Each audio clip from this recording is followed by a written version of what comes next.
Hello दोस्तों, स्वागत है आप सबका हमारे YouTube चैनल नीट चैम्प में। अभी तक हमने इलेक्ट्रिक चार्जेस एंड फील्ड जो चैप्टर है हमारा फर्स्ट क्लास 12th का, उसमें हमने कुछ बातें पढ़ ली थी, जैसे चार्ज क्या होता है, और चार्ज के बाद कूलम्ब्स लॉ पढ़ लिया था, चार्ज की प्रॉपर्टीज़ पढ़ ली थी, कूलम्ब्स लॉ पे बेस्ड न्यूमेरिकल भी कर लिए थे, और जितने वेक्टर प्रॉब्लम थे वो भी कर लिए थे। आज बहुत ही छोटा सा टॉपिक डिस्कस करने वाला हूँ जो कि आगे के लेक्चर्स के लिए न्यू का काम करेगी। अब अभी तक हमने क्या देखा था कि जो चार्ज होता था वो पॉइंट में रहता था, लेकिन मेरे दोस्तों मैं आपको बात बता दूँ, ये फैक्ट है कि आप कभी भी चार्ज का पॉइंट चार्ज रियल लाइफ में होता ही नहीं। ना तो आप पॉइंट चार्ज बना सकते हैं, तो एक्चुअल में रियल लाइफ में पॉइंट चार्ज नाम की कोई चीज़ नहीं होती मेरे। तो रियल लाइफ में चार्ज कैसे होते हैं? रियल लाइफ में चार्ज जो होते हैं वो बिखरे हुए होते हैं।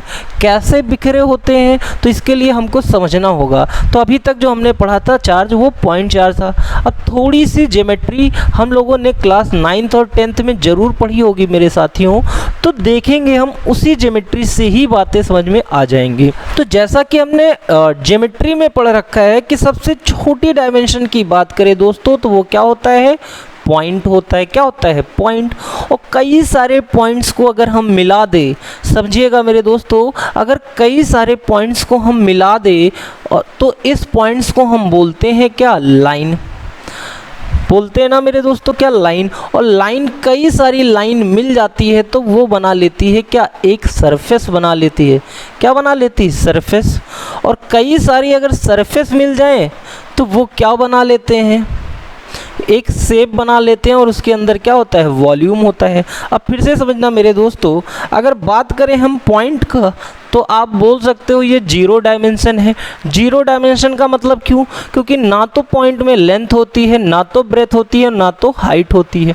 अब वहीं बात करें हम लाइन की, तो लाइन कैसी शेप है? 1D। 1D का मतलब इसमें केवल और केवल क्या होगी? लेंथ होगी, इसलिए इसको हम 1D बोलते हैं।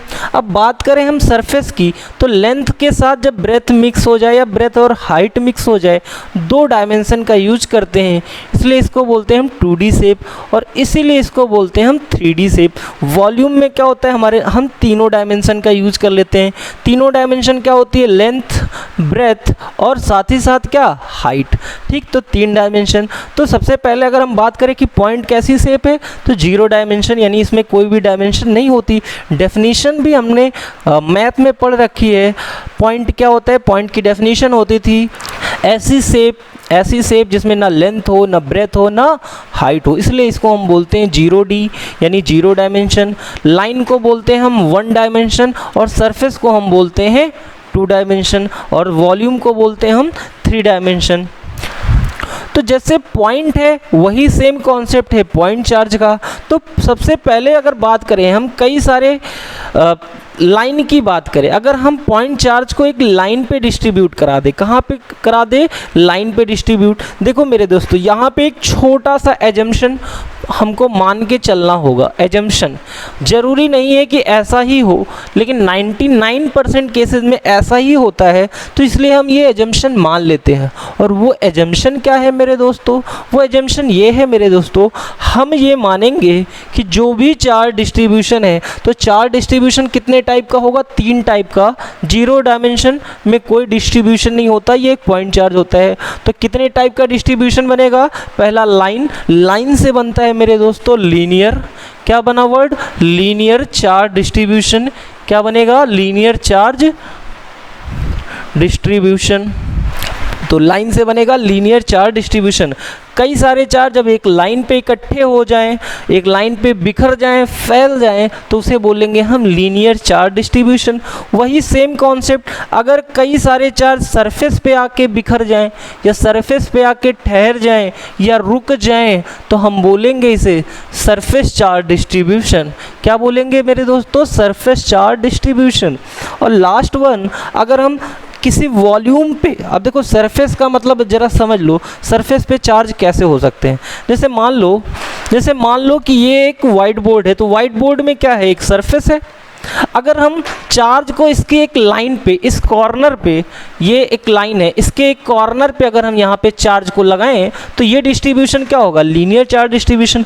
मतलब कि केवल चार्ज कहाँ हो, एक लाइन पे ऐसे बिखरा हो, तो इसे बोलेंगे हम लीनियर चार्ज डिस्ट्रीब्यूशन।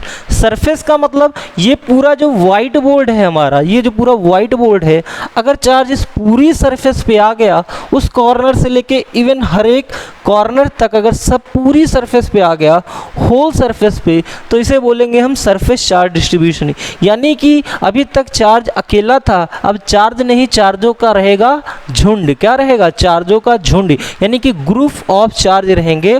और ग्रुप ऑफ चार्ज अब हम बता रहे हैं कितने टाइप से होंगे, लीनियर होगा, लाइन पे होगा, दूसरी चीज़ सरफेस पे होगा, और तीसरी चीज़ वॉल्यूम। अब वॉल्यूम का मतलब कैसे समझे, 3D शेप। जैसे मान लो आप जिस कमरे में हो, हम मान लें कि इस पूरे कमरे में चार्ज भर गया। जैसे एयर है ना मेरे दोस्तों, छोटे छोटे मॉलिक्यूल्स हैं एयर के, ऐसे मान लेंगे हम कि पूरी के पूरे वॉल्यूम में क्या है, छोटे छोटे चार्ज आ गए हैं। ठीक, ये तो बात हुई। हमको यहाँ से इस पूरे कंक्लूजन से हमने क्या जाना कि जो चार्ज डिस्ट्रीब्यूशन होगा वो 3 टाइप का होगा। एक बार मेरे साथ बोलने का प्रयास करें, कितने टाइप का होगा, 3 टाइप का। कौन कौन सा, लीनियर चार्ज डिस्ट्रीब्यूशन, दूसरा सरफेस चार्ज डिस्ट्रीब्यूशन, तीसरा वॉल्यूम चार्ज डिस्ट्रीब्यूशन। तो ये 3 टाइप के चार्ज डिस्ट्रीब्यूशन हो गए। तो अब ये भी यहाँ से एक और बात आपको याद रखनी पड़ेगी कि ये जो चार्ज डिस्ट्रीब्यूशन होगा यूनिफॉर्म होगा। हम ऐसा नहीं मान सकते कि एक लाइन है तो यहाँ पे कुछ चार्ज है और इतने पे फिर दूर दूर होंगे, ऐसा नहीं, बल्कि हम मानेंगे कि यूनिफॉर्म चार्ज डिस्ट्रीब्यूशन है। तो अब यहाँ से हमको 3 टर्म याद रखने पड़ेंगे। अब सबसे पहले हम एक एक करके तीनों को समझ लेते हैं। सबसे पहले हम क्या करते हैं, तीनों को अलग अलग समझते हैं। तो सबसे पहले हम समझेंगे लीनियर चार्ज डिस्ट्रीब्यूशन। तो आप अपनी कॉपी में एक छोटी सी हेडिंग बना के लिख लीजिए, लीनियर चार्ज डिस्ट्रीब्यूशन। तो लीनियर चार्ज डिस्ट्रीब्यूशन क्या होता है ये मैंने आपको पहले ही बता दिया। जब चार्ज एक लाइन पे आ जाए, ढेर सारे चार्ज, एक चार्ज, पॉइंट चार्ज, ऐसे कई सारे चार्ज आ जाएं, ढेर सारे, इनफाइनाइट बोल सकते हो आप, या बहुत ज़्यादा आ जाए, लेकिन कहाँ रहे हैं, एक लाइन पे, यानी कह लो एक धागे पे हैं, तो वो होगा अगर पूरे लेंथ पे, मान लो L लेंथ पे होगा, तो वो हो जाएगा लीनियर चार्ज डिस्ट्रीब्यूशन। जल्दी से हेडिंग बनाइए और लिखिए लीनियर चार्ज डिस्ट्रीब्यूशन। तो लीनियर चार्ज डिस्ट्रीब्यूशन में सबसे पहले हमको क्या चाहिए, एक लाइन। तो ये बना दी हमने एक लाइन। एक्चुअल में ऐसा होता नहीं दोस्तों, लेकिन हम समझेंगे। जैसे मानो कि ये छोटे छोटे पॉइंट चार्ज यहाँ यहाँ यहाँ, ऐसे कई सारे, यहाँ से यहाँ तक ऐसे कई सारे पॉइंट चार्ज हैं, और सबके मैग्नीट्यूड को मिला के, यहाँ से यहाँ तक का जितना भी मैग्नीट्यूड है सबको मिला के हमने बोला कि इस पूरे L लेंथ की एक रॉड है और इस पे चार्ज मान लिया हमने कितना, Q। हमने क्या माना, L मीटर की एक रॉड है, L मीटर, 2-4 मीटर जितने भी हो सकते हैं, लेकिन हम मानेंगे कितने, L मीटर की एक रॉड है और उस पूरे पे चार्ज है कितना, Q। तो अब मेरे दोस्तों जरा ध्यान से समझना, हमने ये माना कि L मीटर की एक रॉड है और पूरे का चार्ज है कितना, Q। समझिएगा जरा ध्यान से, L मीटर की एक रॉड है और पूरे का चार्ज है Q। तो 1 मीटर की रॉड होती तो चार्ज कितना होता। बात नहीं समझ पाए आप दोस्तों, जरा समझो। अगर 10 पेन आपको 50 रुपये में मिल रही है, कितने में, 50 रुपये में, तो 1 पेन कितने में मिलेगी। तो आप बोलोगे बहुत आसान है, 5 रुपये। कैसे आया 5 रुपये, तो आपने 50 को किससे डिवाइड किया, 10 से। तो सेम कॉन्सेप्ट यही है यूनिटरी मेथड कि क्या करेंगे हम 1 मीटर का निकालेंगे तो Q/L। क्या आया, Q/L। अब ये क्या है जरा देखो, ये क्या है, Q क्या है, चार्ज, L क्या है, लेंथ। तो इसे पढ़ेंगे कैसे मेरे दोस्तों, जरा एक बार साथ में पढ़ के बताना। इसे क्या पढ़ेंगे, चार्ज पर यूनिट लेंथ। क्या पढ़ेंगे, चार्ज पर यूनिट लेंथ, यानी कि 1 मीटर पे चार्ज कितना है, Q/L। तो इसे पढ़ेंगे हम चार्ज पर यूनिट लेंथ, और इसको हम एक सिंबल से याद रखेंगे। ये सिंबल होगा लैम्डा। क्या होगा, लैम्डा। तो लैम्डा इक्वल्स टू मिल गया हमें Q/L। क्या मिला, Q/L। तो लैम्डा इक्वल्स टू मिला Q/L। अब यहाँ पे एक नया टर्म दिखा हमको, ये लैम्डा, इसको पढ़ते हैं हम लैम्डा। और इसको पढ़ेंगे क्या, आगे से इसका नाम क्या याद रखेंगे, हमको इसका नाम भी याद रखना होगा। इसको बोलेंगे हम लीनियर चार्ज डेंसिटी। क्या पढ़ेंगे मेरे दोस्तों, लीनियर चार्ज डेंसिटी। तो पहला फॉर्मूला जो आपको याद रखना है दोस्तों, याद नहीं रखना है, समझना है। फिर से मैं एक बार लास्ट समझाने का प्रयास करता हूँ। L मीटर की रॉड, चार्ज था Q, तो 1 मीटर पे कितना Q/L, और इसी को बोल देते हैं हम क्या, charge per unit length. 1 metre कि रॉड पे कितना चार्ज होगा इसे बोल देंगे हम चार्ज पर यूनिट लेंथ, और इसको किस कांस्टेंट से डिनोट करते हैं, लैम्डा से। तो लैम्डा का फॉर्मूला हो गया Q/L। तो समझना मेरे दोस्तों, लैम्डा का फॉर्मूला क्या हो गया, Q/L। सेम यही कॉन्सेप्ट है, तो ज़्यादा सेम यही कॉन्सेप्ट है सरफेस चार्ज डेंसिटी का। मान लो कि कोई सरफेस है, ऐसी कोई सरफेस, और इसमें मान लिया हमने ऐसे छोटे छोटे पॉइंट चार्जेस होंगे बहुत सारे। तो हमने ये माना कि इसके पूरे एरिया, इसका पूरा एरिया है कितना A, क्या मान लिया हमने, इसका पूरा एरिया A। तो पूरे एरिया पे हमने चार्ज मान लिया कितना Q, पूरे एरिया पे चार्ज कितना मान लिया Q। तो 1 मीटर स्क्वायर पे अगर चार्ज है Q, तो 1 मीटर स्क्वायर पे चार्ज कितना होगा मेरे दोस्तों, Q/A। समझना जरा क्या होगा, Q/A। अब यहाँ पे एक नया टर्म हमने समझा, Q/A। 1 मीटर स्क्वायर पे कितना चार्ज डिस्ट्रीब्यूशन होगा, Q/A। तो अब इसको भी कोई कांस्टेंट से नाम देंगे, जैसे यहाँ पे आया लैम्डा, तो ऐसे ही सरफेस चार्ज डेंसिटी होती है। जैसे ये लैम्डा क्या है, लीनियर चार्ज डेंसिटी, वैसे ही होती है सरफेस चार्ज डेंसिटी। और इसके लिए हम लोग सिंबल यूज करते हैं सिग्मा। क्या सिंबल यूज करेंगे, सिग्मा। तो सिग्मा इक्वल्स टू क्या हो जाएगा मेरे दोस्तों, Q/A। तो देखिए बहुत ही आसान है, ये क्या है, charge distribution per unit length. Unit 1 metre square पे कितना चार्ज है, दैट इज सिग्मा। 1 मीटर पे कितना चार्ज है, दैट इज लैम्डा। तो इसी तरह से आप चाहो तो याद रख सकते हो बिना समझे क्या, कि 1 मीटर क्यूब पे कितना चार्ज है, Q/V। और इसके लिए कांस्टेंट याद रखेंगे हम रो, यानी कि कितना, इसको पढ़ेंगे हम वॉल्यूम चार्ज। तो क्या हमने पढ़ा कि अगर पूरे वॉल्यूम पे चार्ज है Q, कितना समझा हमने, पूरे वॉल्यूम, यानी कि V मीटर क्यूब पे अगर हमने चार्ज माना Q, तो 1 मीटर क्यूब पे कितना चार्ज हो जाएगा, Q/V। और इसको पढ़ेंगे हम वॉल्यूम चार्ज डेंसिटी। क्या पढ़ेंगे, वॉल्यूम चार्ज डेंसिटी। और सिंबल क्या यूज करेंगे, रो।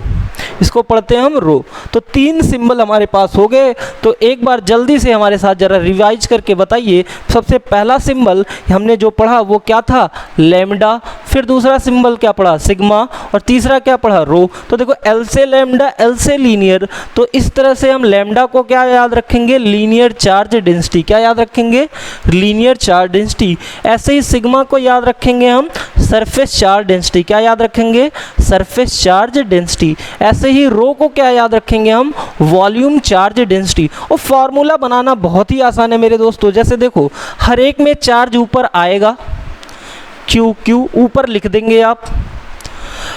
अब ये देखो लैम्डा क्या है, लीनियर। लीनियर का मतलब इसमें क्या होगी, लेंथ। तो इसको हम डिवाइड करेंगे L से। इसमें क्या होगा, सरफेस में क्या होता है, एरिया। तो इसको डिवाइड करेंगे हम A से। ऐसे ही ये क्या होता है, रो, यानी कि वॉल्यूम चार्ज डेंसिटी है। इसमें क्या होता है, वॉल्यूम। तो इसको डिवाइड करेंगे हम वॉल्यूम से। अब जरा समझो, अगर हमारे पास सरफेस में, अगर यहाँ पे हमको कहेगा कि सर्कुलर सरफेस है, तो एरिया की बजाय हम लिख देंगे πr²। अगर बोलेगा रेक्टेंगुलर है तो हम लिख देंगे L/B। और इसी तरह वॉल्यूम का अगर लिखेगा तो मैं लिख दूंगा, अगर स्फेयर है तो 4/3 πr³। तो बहुत ही छोटा सा कॉन्सेप्ट ये हमने समझा कि चार्ज डिस्ट्रीब्यूशन कितने टाइप के होंगे, 3 टाइप के। कॉन्टिन्यूअस चार्ज डिस्ट्रीब्यूशन होगा, कितने टाइप के होंगे, 3। कौन कौन सा, linear charge distribution, surface charge distribution, और last one volume charge distribution. और इनसे 3 कांस्टेंट हमको निकल के आए, लीनियर चार्ज डेंसिटी जिसका सिंबल हम लोग क्या लिखते हैं, लैम्डा। दूसरा सरफेस चार्ज डेंसिटी जिसका सिंबल हम लोग क्या लिखते हैं, सिग्मा। और तीसरा होता है वॉल्यूम चार्ज डेंसिटी जिसका सिंबल क्या होगा, रो। तो ये 3 सिंबल आपको हूबहू याद रखने हैं और ये 3 फार्मूले याद रखने हैं, ताकि आगे की वीडियो जो मैं बनाऊं और जिसमें हम इसके एप्लीकेशन ऑफ कूलॉम्स लॉ पढ़ने वाले हैं वो आपको अच्छे से समझ में आएगी, अगर आपको चार्ज डिस्ट्रीब्यूशन समझ में आया तो उम्मीद है बहुत छोटी सी वीडियो थी मेरे दोस्तों, केवल इतना समझाने के लिए चार्ज डिस्ट्रीब्यूशन क्या होती है। हमें पता है आपका टाइम बहुत ही बहुमूल्य है, इसलिए वीडियो को बहुत लंबा ना करके 20 से 25 मिनट की एक वीडियो बनाते हैं, ताकि आप आसानी से कभी भी टाइम निकाल के पढ़ सके। तो फिर मिलते हैं दोस्तों आपसे नेक्स्ट वीडियो में।